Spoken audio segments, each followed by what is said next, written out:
Dans Derech Hashem, donc chapitre 3 de cette quatrième partie, de ce quatrième portique, n'est-ce pas, qui est intitulé Be'ava ou Be'ira.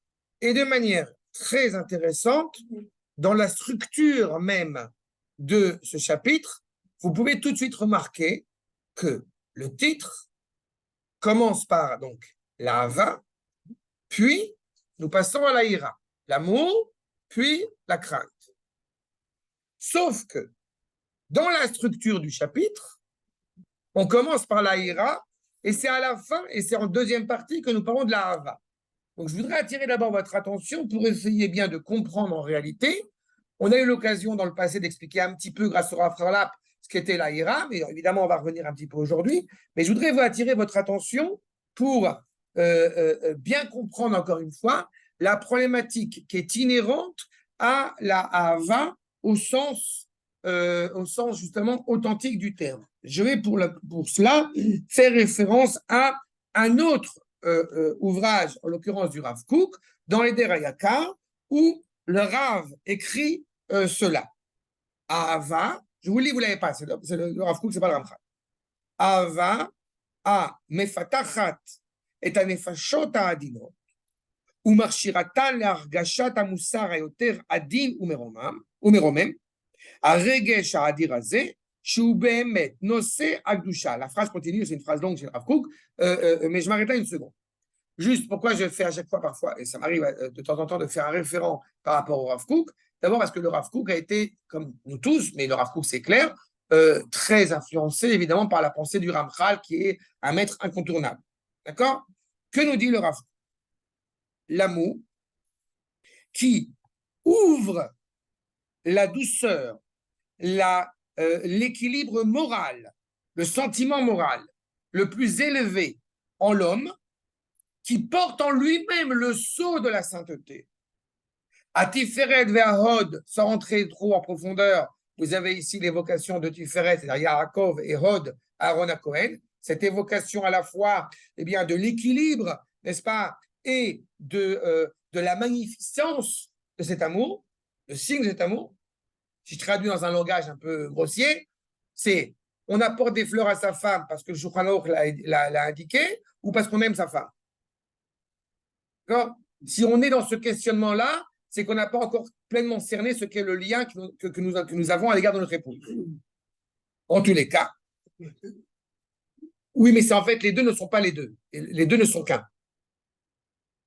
C'est là où tu as réellement une cohérence vis-à-vis de cela. C'est ce qu'il nous dit par la suite.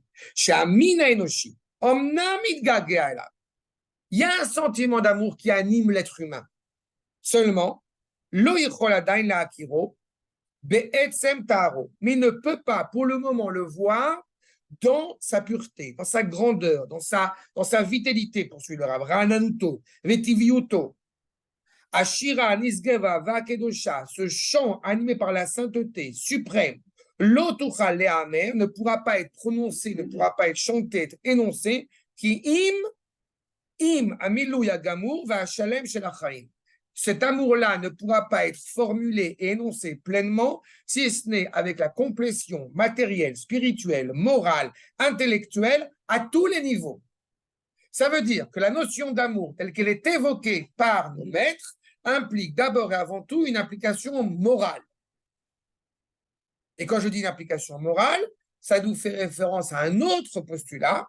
Est-ce qu'on parle d'un combat que nous menons pour y accéder ou au contraire, d'une évocation de droiture sans avoir besoin d'une certaine force, d'une certaine imposition, certains décrets extérieurs pour nous obliger à. Est-ce que réellement, quand on va parler de Ve'afta et Hashem Elohecha, Bechol Yevacha, Bechol Nafshecha, Bechol Meodecha, quand on parle, n'est-ce pas, après avoir reçu sur soi le joug divin, et c'est le chapitre suivant, entre parenthèses, dans Derech Hashem sur la Kirat Shema, est-ce que quand on parle de se recevoir ce joug divin sur soi et qui nous est après indiqué l'idée d'aimer Akadosh Baruch Hu de toute son aide, de toute son âme, du plus qu'on peut, est-ce qu'il s'agit ici d'une exigence d'amour, ou plutôt, et c'est ce que je pense, d'une manière d'aimer? On ne peut pas obliger quelqu'un à aimer. Par contre, on peut lui indiquer comment aimer. Mais il faut mettre en place le sens profond de cet amour. Maintenant, l'humanité n'est pas encore une fois, préparée à cela, n'est pas encore habilitée à cela. Retenez pour l'instant ce propos, et on va y revenir, sur le fait qu'en réalité, l'engendrement de la crainte, c'est l'amour. Mais on ne peut pas avoir d'amour réel et authentique s'il n'est pas introduit, enraciné dans la crainte révérentielle, en l'occurrence envers Akadosh Baruch Hu.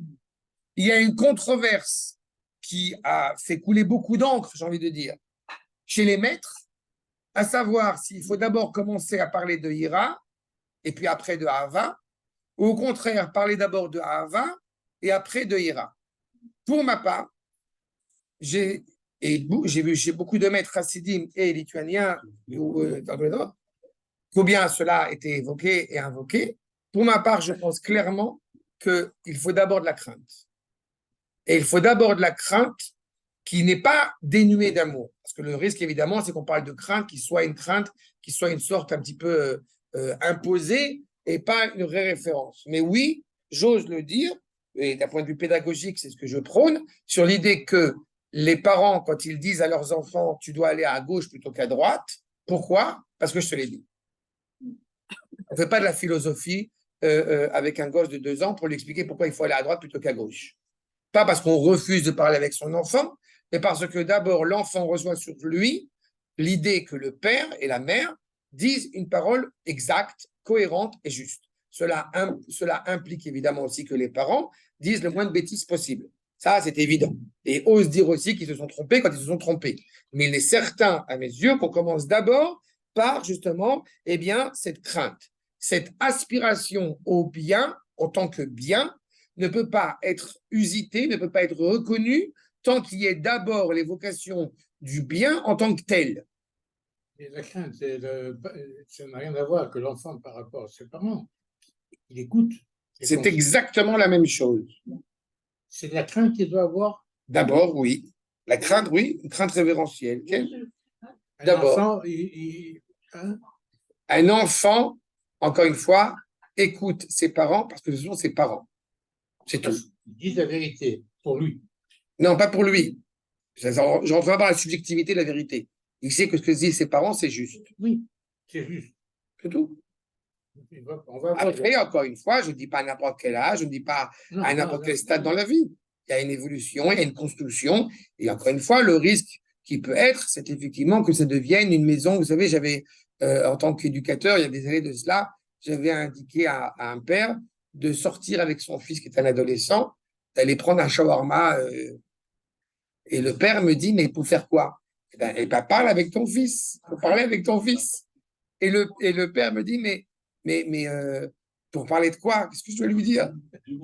Et j'étais choqué, très honnêtement, je lui disais, parce que, que je lui parle pour lui dire, faut pas s'habiller comme ça, faut agir comme ça, faut parler comme ça. Je vais non, écoute ton fils. La crainte peut engendrer l'amour, mais le contraire ne me paraît pas vrai. C'est tout à fait juste ce que tu dis, Razak. L'amour, mais on va y revenir. On va y revenir ce que c'est justement le réel amour pour nous permettre de mieux saisir cela. D'accord? Top. Ça, c'est le postulat fondamental pour entrer dans notre propos. Regardons ensemble ce que dit le Ramchal. Iné. Donc, Varbi Arnou, je ne vais pas revenir en arrière. Inyana va ve aïra. Shem a mekarvim ou madbikim a adam baboru. De quoi parle-t-on ici, Rabotage, je le rappelle? Et ça rejoint ta remarque, ta question, justement, Shalom, par rapport justement à l'amour qui pourrait ne pas engendrer la crainte. On ne parle pas d'aimer les cacahuètes. On ne parle pas d'aimer les bonbons. C'est-à-dire, j'ai coutume de dire que si effectivement on aime les tomates, alors on ne mange pas les tomates. N'est-ce pas? Si on aime les réglisses, on ne mange pas les réglisses. On n'aime pas les réglisses. On aime l'effet que produit sur nous les réglisses. Donc en réalité, c'est un amour personnel, un amour individuel. L'amour auquel nous faisons référence, c'est l'idée, encore une fois, de pouvoir être rattaché intimement à Akadosh Baruch Hu. Pourquoi? Pour être rattaché à Akadosh Baruch Hu. D'accord? J'ai pris tout à l'heure l'exemple du rapport des parents à l'égard de leurs enfants. À combien vous êtes capable de monnayer l'amour que vous avez à l'égard de vos enfants? Si vous me donnez un chiffre, je vous tue. Non, hors de question. D'accord? À combien vous êtes capable de monnayer l'amour que vous avez pour votre épouse? Non, ne répondez pas non plus. Ah, non, en réalité, par essence, je pense que vous êtes conscient de cela, par essence, l'amour mutuel qu'a un homme pour son épouse et vice-versa n'est pas monnayable. D'accord? Il devient éventuellement monnayable en cas de divorce. Et il est énoncé dès le départ, comme vous savez, sur la Ktouba.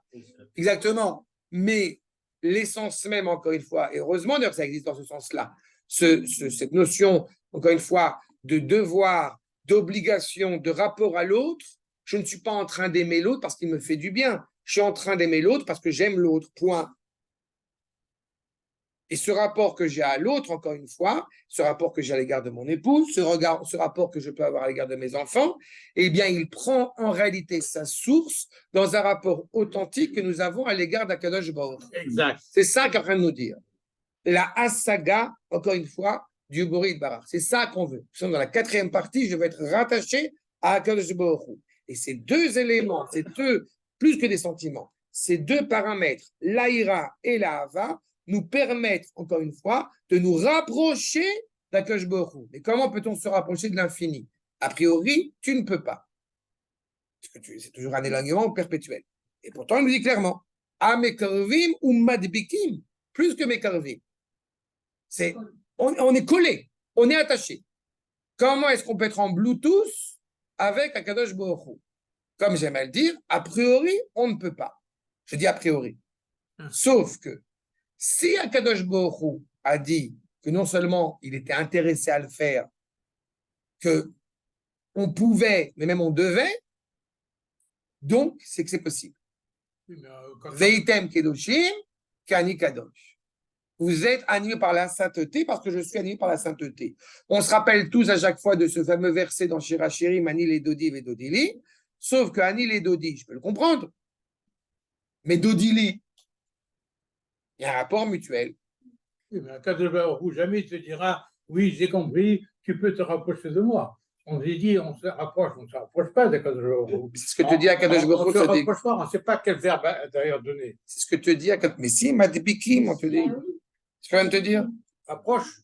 Attaché, collé, attaché, voilà. En Bluetooth. Voilà. On est attaché. On est connecté. Non, connecté, j'aime pas. Mais on est connecté. Connecté, il y a un rapprochement. Exactement. Chazak Chantal. Évidemment, le Korban rappelle Chantal, le rapport au Korban.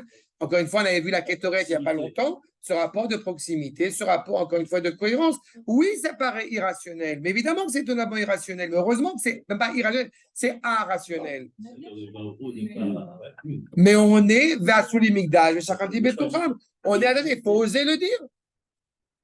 Et encore une fois, le tsinor, le flux qui nous permet, encore une fois, de saisir cela, c'est le Rachaim, c'est la Torah.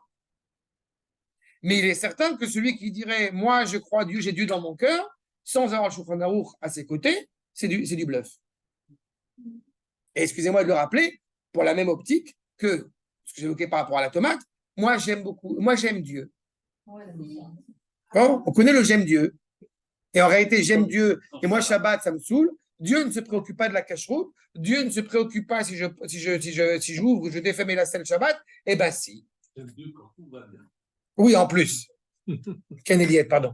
Moi, l'exemple que je donne, mais je vous l'ai déjà donné, mais pour moi, il est très parlant. Je vous ai raconté qu'une fois, j'avais peut-être 25 ans, j'avais une amie pour Shabbat, et au moment d'allumer les robes de Shabbat, donc je fais la branche et puis je fais mes demandes. Et elle me dit, mais dis-moi, sérieusement, tu crois que tu écoutes le bon Dieu? Tu imagines le nombre de personnes qui ont fait cette terre, et dans ce monde, et tu crois que ta petite demande-là, il peut l'écouter? J'ai dit, ouais, à 100%, on suis sûre. Et c'est exactement ça. C'est exactement ça. Et ça m'avait choqué qu'elle puisse penser ça. Tu remarqueras que l'expression qui me fait beaucoup rire aussi dans ce que tu viens de citer à l'instant, le bon Dieu. Ça aussi, c'est intéressant pour la remarque. Parce qu'il y aurait donc un bon Dieu, il y aurait. D'accord? Un Dieu qui n'est pas bon. Ah oui, comment c'est venu ça? Achal, regardons la suite. Vezeneemar. Bon. C'est bon. Achal Rabotai. Vezeneemar, Be'ava, veira amitit. Tout cela, encore une fois, l'idée de se rapprocher d'Akadosh Baruch Hu est induit dans la compréhension de ce que c'est l'amour et la ira amitit. Là, pour le coup, si on parle d'un amour et d'une crainte révérentielle réelle, vraie, ça voudrait dire que, clairement, il y a un amour et une crainte révérentielle qui ne seraient pas vrais. Si on dit amitit, donc on comprend qu'il y a quelque chose de amiti. Donc, c'est quelque chose de. Si on veut dire, on aurait pu se contenter de dire Ava Veira. C'est tout. Si tu dis Ava Veira Amitit, c'est que tu présupposes qu'il y a aussi une manière erronée, détournée, déformée d'avoir réellement un amour et une crainte d'Akadosh Baruch Hu. En tout cas, pas complète, pas entière. D'accord? Oui, mais c'est ça le problème. C'est qu'est-ce que, encore une fois, l'amour, pour exemple, je le mets un peu de côté, mais qu'est-ce que serait une crainte qui ne serait pas réellement la crainte auquel fait référence le Ramchal? On va y revenir. She'em, Ahavat Shemo, Idbarach. Velo, Ahavat Asachar. Premier point essentiel.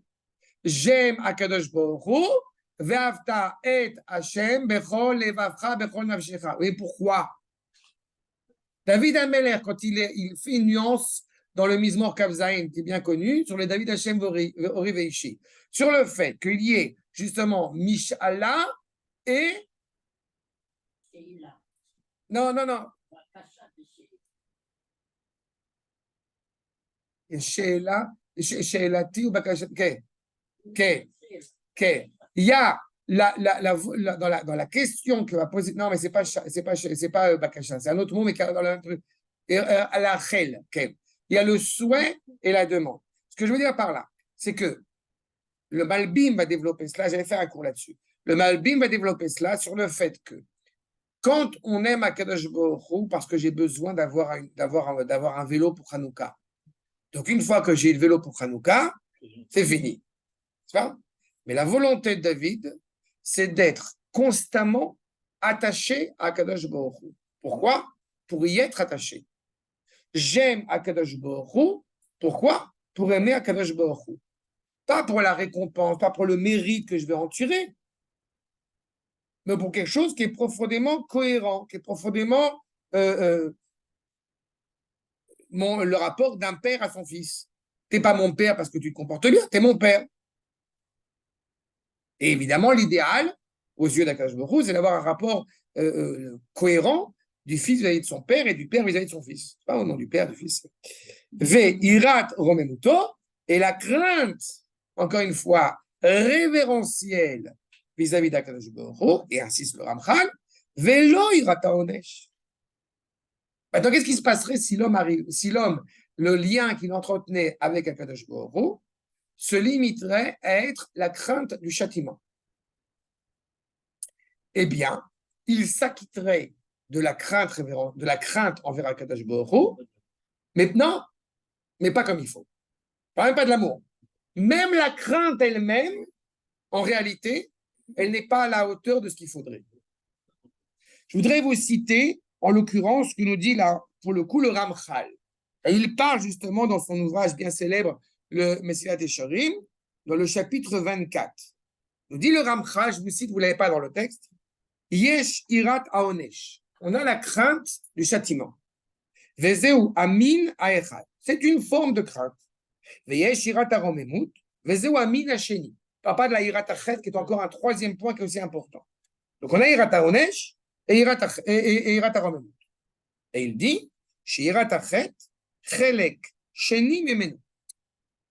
Vous entendez bien par cela qu'il y a trois formes de crainte. Pourquoi j'ai parlé de ira amitit? C'est ça toute la problématique. C'est que dès le départ, la crainte auquel le Ramchal fait référence, c'est la irat aromemut. La crainte révérentielle envers le Créateur. Mais il y a deux autres formes de crainte qui existent, mais qui ne sont pas complètes, qui ne sont pas cohérentes. Alors, il nous dit la crainte, encore une fois, du châtiment. Sous-entendu, s'il n'y avait pas de châtiment, tu n'aurais pas peur, tu n'aurais pas de crainte.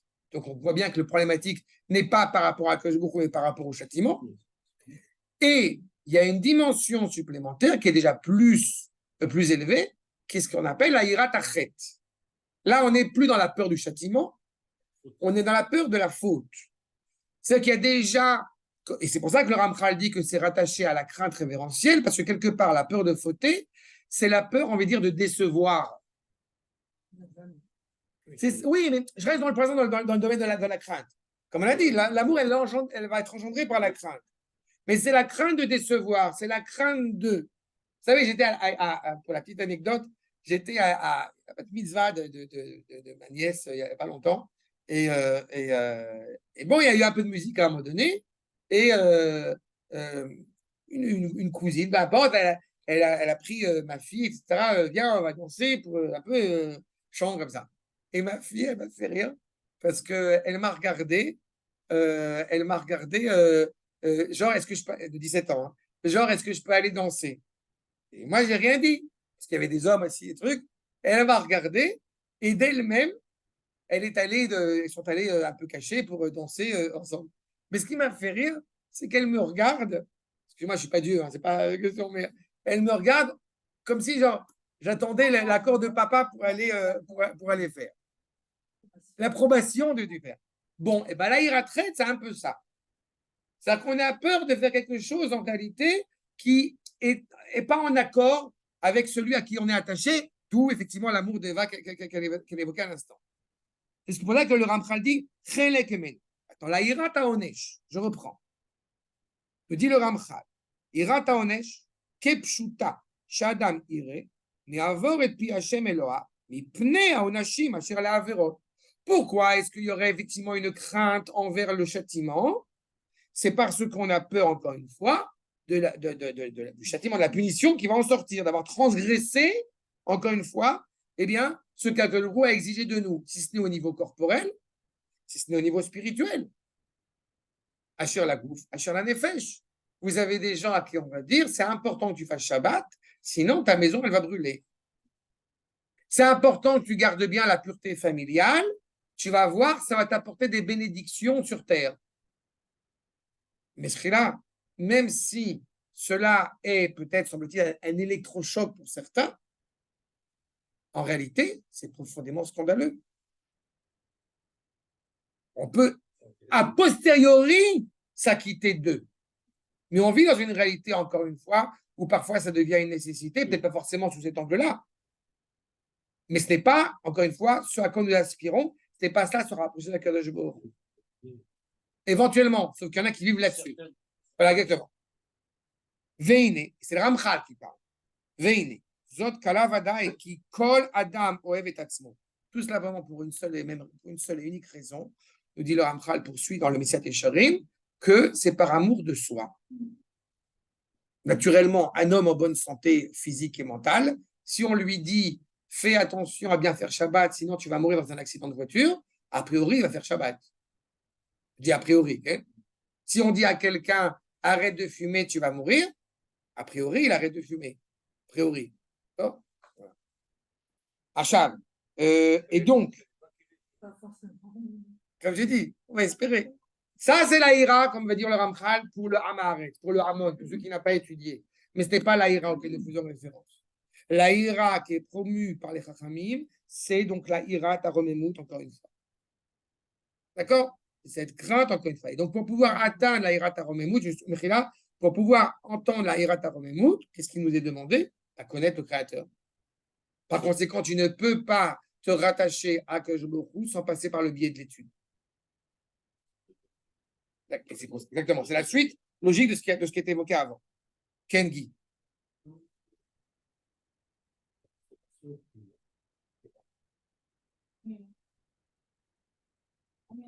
Quelqu'un? Non, ça c'est Ratachet. La Iratachet, c'est la crainte de la faute. Non, Iratachet, c'est plus que ça. Okay. Pour ça que j'ai appelé ça en français la crainte révérentielle. Tu es rattaché à Kadosh Baruch Hu en tant que tel. Évidemment, là, vous choyez, là, ce qui est demandé. Okay. D'accord? Tu ne vas pas, encore une fois, l'homme qui peut se sentir éloigné du Créateur, il veut se rapprocher du Créateur. La faute, si tu veux, l'arti est matara. La faute, c'est louper la cible. Tu cherches justement un sacrifice expiatoire, retrouver un rapprochement parce que tu as un sentiment d'éloignement du Créateur. Ça, c'est clair que le fait que tu amènes un sacrifice, c'est déjà une dimension importante. Mais le fait qu'on parle de l'Aïrat Aromemout, c'est pour retrouver encore une fois une cohésion qui nous rattache clairement, encore une fois, au Créateur. On veut atteindre, on veut être rattaché, comme je répète, intimement au Créateur. Ton inquiétude, c'est d'avoir le sentiment pendant une seule seconde que tu n'es pas, comme je l'ai dit, Anil et Dodiv et Dodili. Après 2000 ans d'exil, il est évident que, encore une fois, en revenant en Eretz Israël, eh bien, nous retrouvons, pas encore une fois de manière absolue et claire, nous retrouvons une certaine cohésion, une certaine cohérence, encore une fois, une certaine proximité avec la grandeur du Créateur. Enfin, c'est pour cela que pendant les fêtes, c'est très important de partir au Maroc et à Ouman pour pouvoir justement se rapprocher de ce qui est à l'inverse d'Akadosh Baruch. D'accord? Très bien. Achat. J'ajoute une petite remarque supplémentaire. Poursuivons. Bon, il y aurait beaucoup à dire parce que le Ramchal a beaucoup insisté dans Messiah Charim, mais il y aurait beaucoup à dire là-dessus. Je voudrais simplement je vais poursuivre le Ramchal, après je vais évoquer autre chose. Veine, Aïra Azot, היא מתארת את האדם מחושך חומריותו וגופניותו. Donc, cette crainte révérentielle purifie l'homme מחושך חומריותו וגופניותו, de l'obscurité, si je traduis littéralement, de sa matérialité et de sa dimension corporelle. Si je traduis littéralement. D'abord, comprenez que même en français, c'est obscur. C'est le cas de le dire. On va revenir. Umashra alav, ashra tashechina. Et donc, permet de résider sur lui sa résidence divine. Qu'est-ce qu'on entend par cette notion, justement, d'abord de chosher, d'obscurité? Alors, il y a, de prime abord, une réalité que le corps est opaque en tant que tel. Enfin, le corps est une écorce. On raconte toujours que le premier homme qui va différencier le premier homme avant la faute et après la faute, c'est la coutonnette or avec un aleph ou coutonnette or avec un aïn. Il y a cette écorce terrestre qui, quelque part, est opaque et atoum, elle est obscure par rapport à ce qu'il y a, cette lumière qui pourrait éventuellement transcender son identité. Mais au-delà de cela, il m'apparaît que, justement, ce n'est pas seulement chomriuto, mais aussi gufaniuto. Donc, gufaniuto, éventuellement, on peut comprendre en ce sens-là. Mais chomriuto, c'est-à-dire qu'il y a une dimension matérielle chez l'homme qui l'empêche d'être attaché à une luminosité absolue. Si vous vous rappelez, quand on avait parlé de l'expérience prophétique, ce qu'il en sort, c'est qu'il y avait une sorte de sortir de soi, d'une certaine manière, pendant un instant, pour pouvoir recevoir cette parole prophétique. Ça veut dire que dans la même optique, quand nous sommes au Har Sinaï et que nous entendons la parole d'Akadosh Baruch Hu adressée à Moshe Rabbeinu, qu'à ce moment les Neshamot, elles ne montent pas parce que les hommes meurent, elles montent par amour pour le Créateur. Donc, cette crainte révérentielle envers Akadosh Baruch Hu, pour reprendre ta remarque, la Hirat Aromemut, d'être attaché intimement au roi, par le biais, il va lui dire dans quelques minutes, par le biais des mitzvot, d'une pensée cohérente, d'une parole cohérente, permet à Akadosh Baruch Hu, malgré toi, de résider en toi. D'accord? Maintenant, Akadosh Baruch Hu ne pourrait pas clairement résider, je me permets de l'ajouter, ne pourrait pas résider chez une réalité désertique.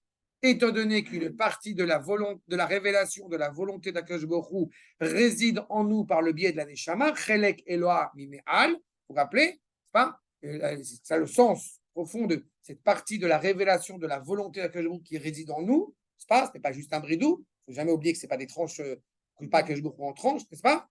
Mais, en revanche, grâce à cela, eh bien, en accomplissant la volonté d'Akadosh Baruch Hu, je parfais le lien que j'ai avec Akadosh Baruch Hu. Kol Israël yeshlem chelek l'olam haba, yeshlem chelek, c'est une partie. on va se préoccuper de compléter l'autre partie. Pas comme a dit Volponi dans les tontons flingueurs, on est à 50% dans l'affaire. D'accord? Il a fait 50%, on les a. Mais il nous manque les autres 50%. C'est clair? Archab, citer les tontons flingueurs dans Ramchal. Vous voyez comment on fait? Archab. Donc c'est ça qui nous est indiqué ici.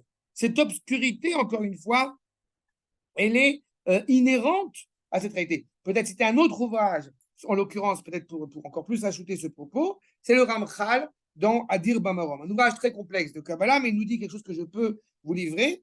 À Chesed, Mitpachet, ou Magia, l'école Animtsaïm. La volonté, la bonté, encore une fois, eh bien, se propage, se développe dans toute la création. Achitalmut ou Din. Qu'est-ce qu'on permet de faire quand on se rapproche d'Akash Borou? On permet à la résidence d'Akash Borou, donc la bonté infinie, la bienveillance d'Akash Borou, de résider partout. À l'inverse, quand on reste obscur, un obstacle, un opaque à l'égard de cette parole d'Akash Borou, eh bien, on transforme le monde en invocation de din. On empêche la bonté d'Akash Borou de se propager de quelque part. Sorte de frein. C'est le Ramchal. C'est la crainte révérentielle, c'est le fondement même. Il faut toujours avoir en tête que le sod, n'est-ce pas, c'est à comprendre au sens de rattachement. Des sodam, quand Yaakov il bénit Shimon et Lévi, il dit justement que leur alliance, besodam, okay, le fait quand ils sont alliés l'un à l'autre, c'est un problème. Le sod, c'est le moment où justement, eh bien, on cesse d'avoir le sentiment qu'il y a des scissions entre différents éléments qui constituent la réalité. D'où le fait que ça devient dangereux quand celui qui n'est pas animé par le Kodesh, par la pureté, par la morale, œuvre dans la Kabbalah.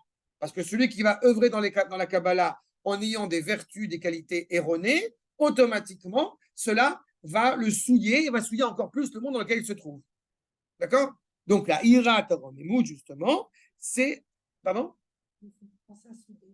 C'est peut-être lié au niveau sémantique. Ça serait intéressant. Je n'ai pas fait de recherche là-dessus. Mais ce serait possible, tout à fait. Mais encore que soudé, c'est deux éléments qui sont distincts que tu rattaches l'un à l'autre.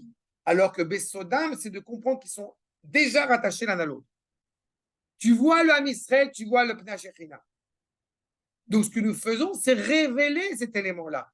Tu peux ou le révéler, ou essayer de l'empêcher de se révéler, d'être caché. Ce que produit justement la Ira Taromemut. Poursuit le Ramchal dans Adir Bamarom, Ira Taromemut, ou Gorem lo Korva Veidapkut Yoter Banela Mimenu.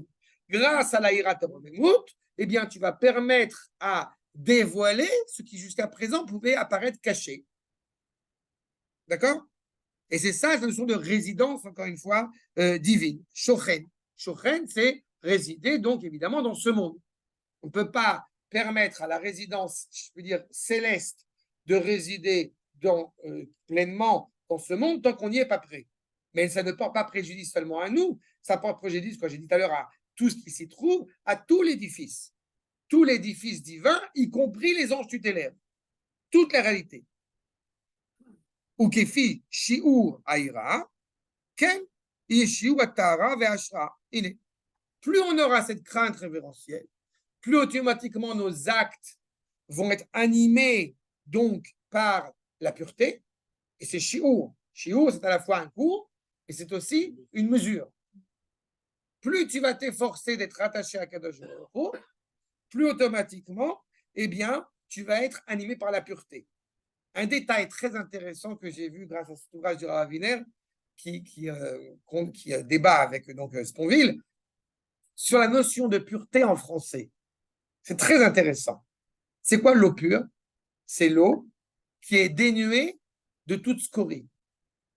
C'est exactement l'inverse de ce que représente la pureté d'un point de vue hébraïque. Je ne sais pas si vous avez déjà réfléchi à cela, mais c'est fondamental. L'eau pure, un homme qui a des actes purs, en français, c'est un homme en gros qui ne vit pas. Pas un moine. Pas un homme pur, c'est un homme qui vit reculé dans un monastère. Oui. Il a fait. C'est exactement l'inverse de la tradition juive. Et entre parenthèses, en plus de cela, la notion de pureté au sens où elle est évoquée en français ou dans le cas dans une langue latine, elle est, d'abord ça n'existe pas, et c'est purement subjectif. Nous parlons de pureté de Tahara, c'est objectif. puisque la pureté est animée par la volonté de servir à Kadosh Baruch Hu, pas en dehors de la vie. Dans la vie, la notion de pureté, elle prend son sens justement parce qu'elle est intimement attachée à la vie. L'eau pure, qui est appelée eau pure, c'est l'eau qui n'a pas de scorie. Mais en réalité, une eau où il y a des vergetures n'est pas dénuée de pureté. Au contraire, elle vit. En plus, vous avez remarqué cette nuance qui est fondamentale. On est intimement rattaché à la vie. C'est dans ce monde-ci qu'on peut parler de Tahara et de Touma. Quand on est dans le monde suivant, il n'y a plus de Touma et de Tahara.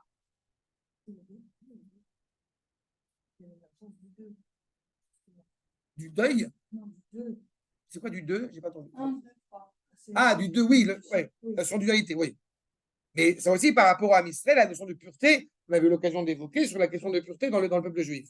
Mais c'est ça qu'il veut nous dire. Donc là, il y a une crainte révérentielle qu'il nous faut construire, qu'il nous faut évoquer et qu'il nous faut travailler dessus. Et ça a une implication directement sur notre rapport à la vie. Et donc, automatiquement, la résidence, Véachra, évidemment, la résidence d'Akadosh Baruch Hu. Mi shemagia liot ir'e be'ira zot, tamid. Magia, c'est pas que ça lui revient, c'est qu'il travaille. Enfin, il s'efforce, il œuvre pour justement être rattaché à cette crainte. Et là, encore une fois, de manière constante. C'est aussi d'ailleurs une des raisons pour laquelle il n'y a pas, a priori, de mitzvah d'avoir de la crainte et de l'amour envers Akadosh Baruch Hu, parce que notamment chez le Rambam, encore que, parce que ce sont des mitzvot qui sont constantes. Tu ne pourrais pas agir, tu ne pourrais pas œuvrer, encore moins étudier la Torah, sans avoir cette crainte et cet amour d'Akadosh Baruch Hu. Donc, Tamid, dans la constance. Vous vous rendez compte qu'on s'approche à grands pas du 17 Tammuz, fin du Korban Tamid, en l'occurrence, qu'on évoquera aussi d'ailleurs dans la paracha de Pinchas dans pas longtemps, sur le fait que la fin du Korban Tamid veut dire la fin de la constance. Il y a une sorte d'équilibre qui est produit, qui est brisé. Donc, on doit œuvrer pour essayer de retrouver cette cohérence, en servant, en agissant vis-à-vis de son prochain, vis-à-vis d'Akadosh Baruch Hu, et vis-à-vis de l'étude de la Torah, animé par cette crainte. Plus on va y être animé, plus automatiquement cela permet à la résidence d'Akadosh Baruch Hu d'y résider. Tia Shrina, Shuvana, Tamid, Ve Davarze, Nimtsa Beshlemut, Bemoshe Rabbeinu Alav Shalom. Voilà. L'homme parfait, l'homme authentique, l'homme dans toute sa grandeur qui puisse être, c'est Moshe Rabbeinu. Il a la ira et il a la hava complète envers Akadosh Baruch Hu. Ainsi qu'ils ont dit, ira les gabé Moshe, milta zotartehu, pardon, vechen, zachar le ashrata shechinat midi. Parler, c'est même plus que ça. Quand on parle de Moshe Rabbeinu, c'est la ira. De la hava, c'est Moshe Rabbeinu. Il est défini, c'est lui. Donc, il a une pleine résidence à Akadosh Baruch Hu sur lui constamment. D'où, évidemment, cette luminosité qu'il émerge, qu'il diffuse. Il n'y a plus de séparation, comme on aime à le dire, entre l'intérieur et l'extérieur. La luminosité, si je puis dire, de Moshe, elle transperce, vers l'extérieur. Veine. À d'avoir caché les charbes Adam chez Yasigou Karaoui. C'est bien, alors maintenant le Ramchal nous dit que, voilà, puisqu'on a vu que la crainte révérentielle et l'amour parfait envers Akadosh Baruch Hu, elles sont exclusivement chez Moshe Rabbeinu, donc on est foutu. Il est pas mal, il a fait ce qu'il nous dit. Et donc, en ce qui concerne les autres êtres humains, bah oui, mais donc nous tout le monde, c'est nous tous, quoi. D'accord? On ne peut pas l'atteindre a priori. Omna, il a fait. Omna. Et fiche Yassig Mimena, Ken Yekor Taharato du château. On ne te demande pas d'être Moshe Rabbeinu, même si tu dois avoir l'aspiration à être proche de Moshe Rabbeinu. Mais en réalité, on ne te demande pas d'être Moshe Rabbeinu. Mais plus tu vas œuvrer dans cela, dans cette manière d'aborder les choses, plus automatiquement tu seras animé par la pureté et la sainteté. Et c'est à cela que nous devons accéder. On n'a pas la volonté d'être tous Moshe Rabbeinu, puisque Moshe Rabbeinu, c'est Klal Israël.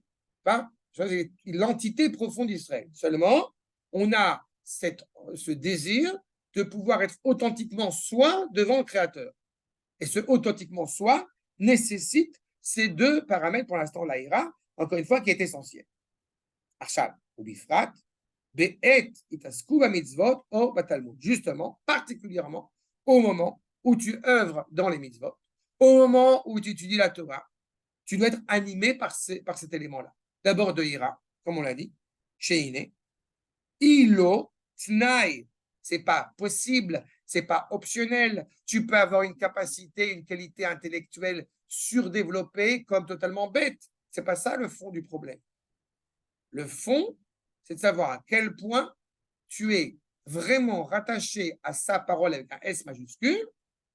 Et pour cela, tu dois être animé par la crainte révérentielle envers Akadosh Baruch Hu. Si jamais tu as une capacité intellectuelle absolument exceptionnelle, c'est très bien.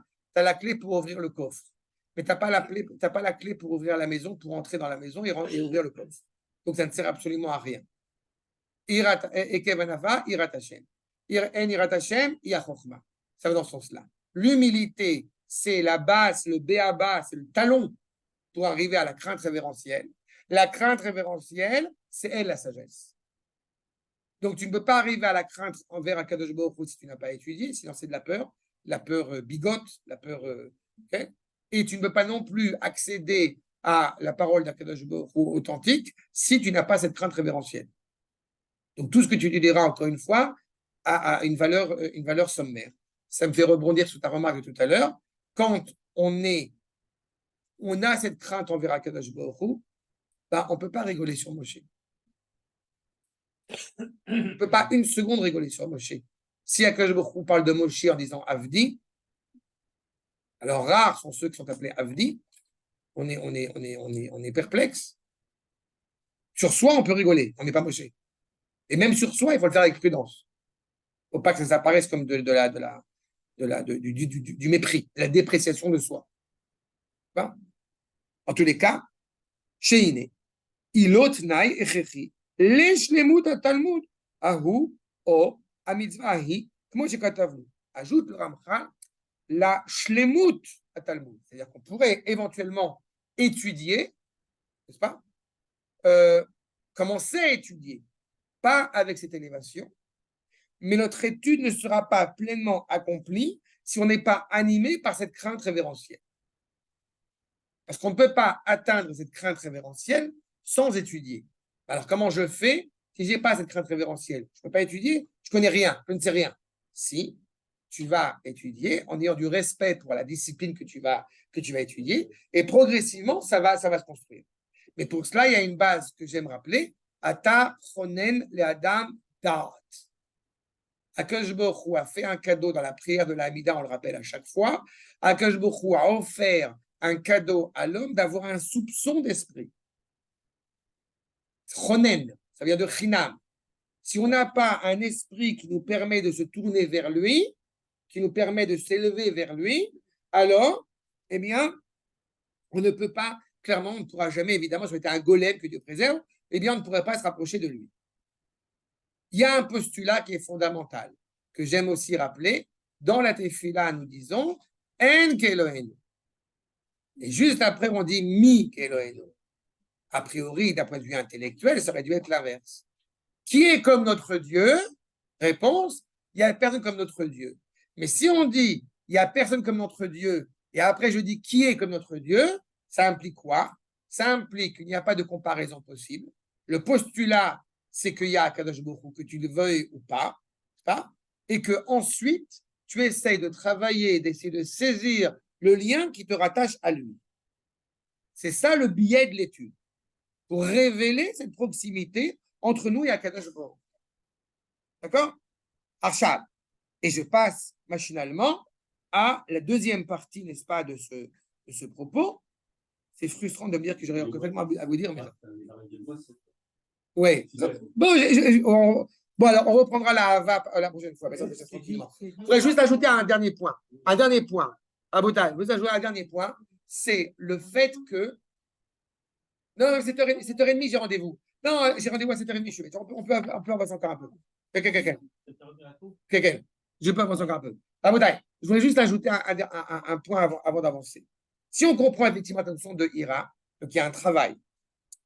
Pour comprendre ce travail, le Rav Kook va émettre un enseignement qui est bien connu, surtout chez les Mekoubalim, ce qu'on appelle le rapport de la droiture et le rapport de la conquête. De la conquête. D'accord? Yachar et Kovesh. Ça, c'est la base.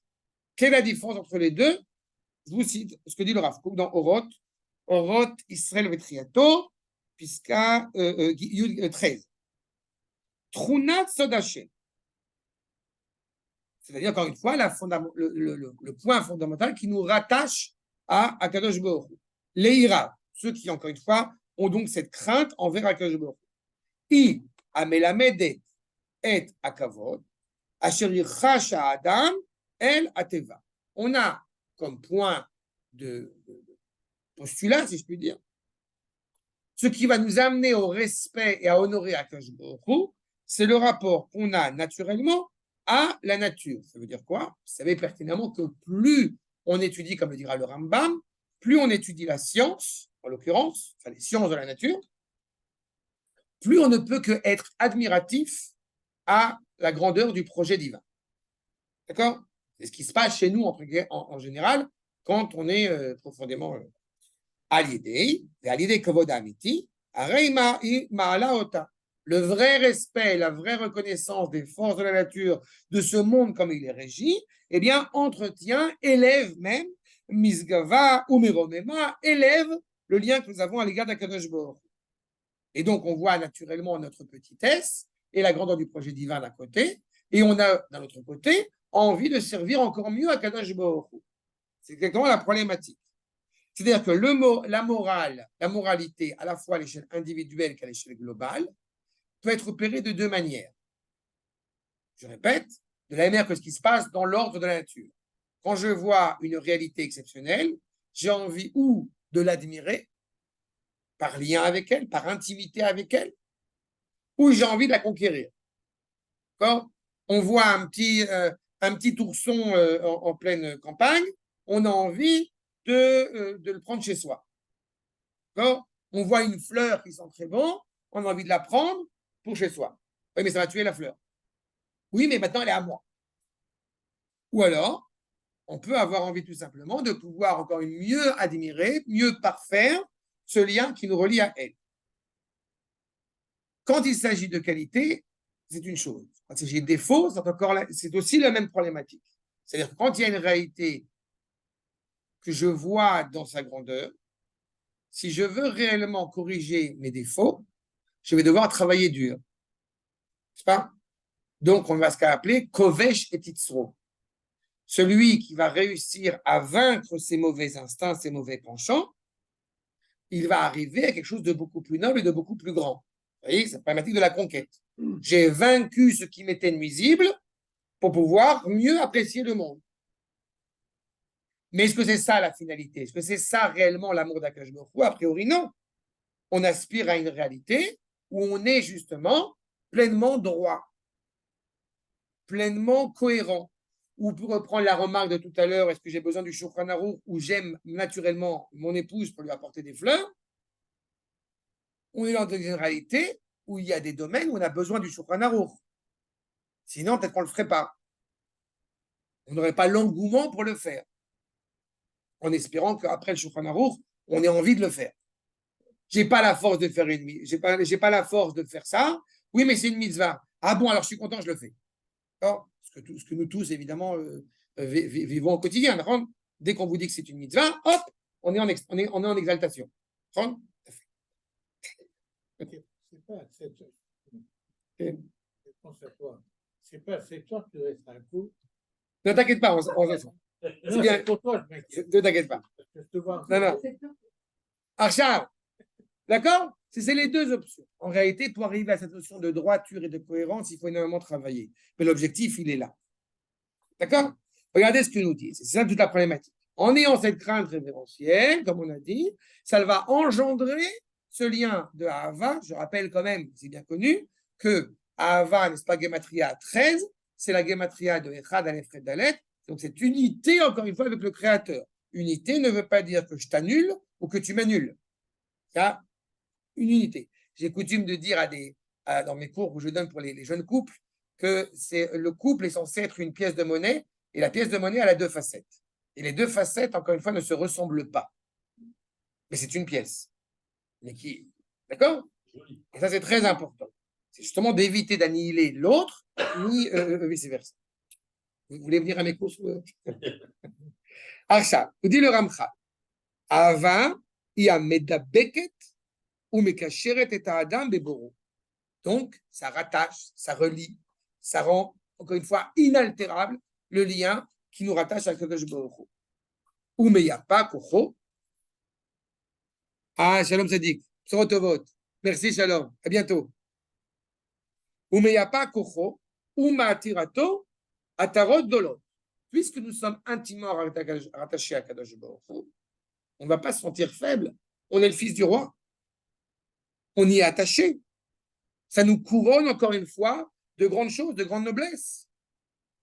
Il faut oser dire que quand tu parles d'Israël, tu parles d'Akadosh Baruch Hu, quand tu parles d'Akadosh Baruch Hu, tu parles d'Israël. Ce que parfois certains n'osent pas dire. Mais il faut le dire. Ve'aïka, besimchat alev. Quelle réjouissance de savoir, encore une fois, qu'on est rattaché à l'absolu, qu'on est rattaché à l'éternité par notre encore une fois, on n'a pas d'ego, on n'a pas d'orgueil mal placé. Mais cette exaltation, encore une fois, et encore plus l'exaltation de notre neshama devant notre Créateur. Alev beitlahatut, quelle lahat, c'est la flamme. Aneshama lifne bora. Ve imaser adam im kol meodo likedush shemo yitbarach. Et du coup, puisqu'on est tellement animé par ce lien, cet amour d'Akadosh Baruch Hu, eh bien, nous sommes pleinement prêts à donner notre vie pour Akadosh Baruch Hu, dans les deux sens du terme. Besirut nefesh, comme son nom l'indique, c'est justement, je transmets mon âme, je transmets ma dignité à Akadosh Baruch Hu, en étant vivant, que au risque de sa vie, si le cas est stipulé, si le cas est nécessaire. Vous comprenez que on parle de l'amour d'Abraham envers Akadosh Baruch Hu,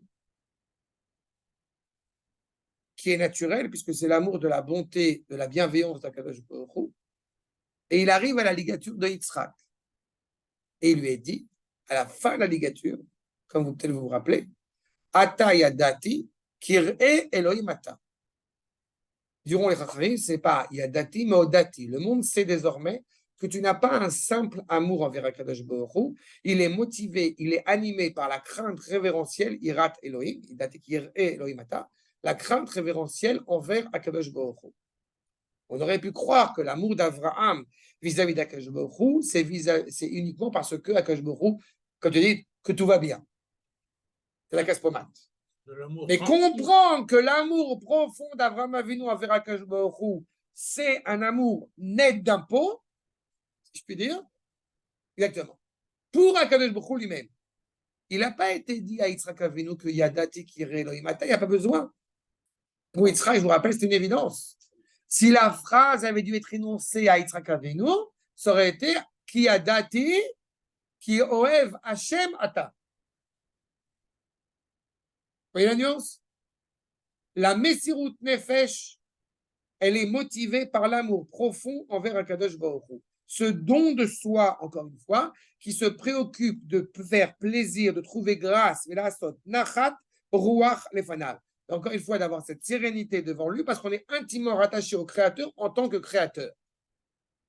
Si je pouvais m'exprimer ainsi, je dirais, et je pense qu'on l'a tous vu, on l'a tous traversé, on l'a tous approché, c'est ce sentiment de bonheur de faire le bien pour le bien. Pas parce qu'on va en tirer des. Voilà. On est heureux de faire le bien. On a aidé son prochain, quel que ce soit. C'est très difficile. Mais on travaille. On travaille. C'est un travail énorme. D'accord? Et ce qui a été montré à Avraham Avinu, c'est d'être prêt, encore une fois, à ne pas agir uniquement par Ahava, mais aussi par Ira. L'Ahava fait qu'on est prêt à tout faire pour Dieu. La Ira, c'est d'être prêt à se résigner au nom de l'ordre divin. Quand quelqu'un dit « Oh, j'aime Dieu », bon, on a évoqué la problématique qui était posée, mais en vrai, ok, disons que tu aimes Dieu. Mais est-ce qu'en réalité, tu aimes Dieu pour Dieu? je serai réellement conscient de cet amour de Dieu pour Dieu si tu es animé par la crainte révérentielle. Parce que si tu aimes réellement Akadosh Baruch Hu, alors tu es prêt à agir parce qu'il t'a ordonné d'agir. Et pas seulement parce que ça te fait plaisir. C'est ça l'allusion qui est évoquée ici. Et nous dit clairement le Ramchal, il n'y a pas besoin d'allonger. À la vérité, il y aurait besoin de beaucoup allonger là-dessus. Maintenant, et je termine avec ce propos, Iné, les Chelekazé, Mitraber à Emouna, comprenez ici Emouna comme étant acte de fidélité, Neemanout. Il ne faut jamais oublier que Emouna est rattaché à la dimension de vérité. C'est la vérité, Emet. Emouna, Emet, c'est la même racine. Ou Beichudo, non seulement la fidélité à son projet, mais ce projet est reconnu encore une fois comme étant une seule et unique parole. À bitachon vekayotse. C'est quel bitachon on parle ici? C'est pas le bitachon que si je fais ça, j'aurai une récompense. C'est le bitachon bachem. Je sais que j'ai confiance en lui, que je fais ce que je dois faire au moment où je le fais. Sinon, on serait encore une fois dans la confiance, comme c'était le cas entre Abraham et Haran. N'est-ce pas? Oui, mais non, mais c'est pas l'assurance que je vais m'en sortir. Je suis assurée Que c'est vrai, que c'est juste, que c'est bien. Haran, si vous vous rappelez, il hésite à rentrer dans la fournaise. Si ça marche, je suis. Si ça marche pas, je suis pas. Ah, il a fait, il est brûlé. J'aime cette phrase de M. Edmond Flegg dans le pourquoi je suis juif. Je suis juif parce que Dieu demande de moi toutes les abnégations. Je suis juif parce que Dieu demande de moi aucune abdication. J'aime bien cette... C'est ça. Kulam inyanim madbikim adam. Tout cela, encore une fois, n'a qu'un seul but, être rattaché, collé, adoubé. N'oubliez pas que la date, c'est l'adhésion totale. C'est cette compréhension, cette cohésion-là, encore une fois, de madbikim adam, l'humanité, puisque c'est Adam, c'est pas seulement, encore une fois, Israël, qui est dans le cœur et le centre, évidemment, de toute cette assistance, Baboreit Barach, ou Mechazikim Bo, Akedusha Ve'ara. Cet éclairage, cette luminosité, encore une fois, cette dimension qui transcende le sens, qui transcende l'humanité, qui transcende l'histoire, est assurée parce que Am Israël est intimement rattaché à Kadosh Baruch Hu. Et encore une fois, on a commencé par l'étude, nous passons à ces paramètres essentiels, encore une fois, à l'étude, mais aussi à l'acte. Et la prochaine étude concernera effectivement la lecture du schéma, dans le sens, la reconnaissance de son unité. Et c'est cela qui nous permet, encore une fois, d'avancer vers ce à quoi nous aspirons. Bezrat Hashem. Shalom, kol tov.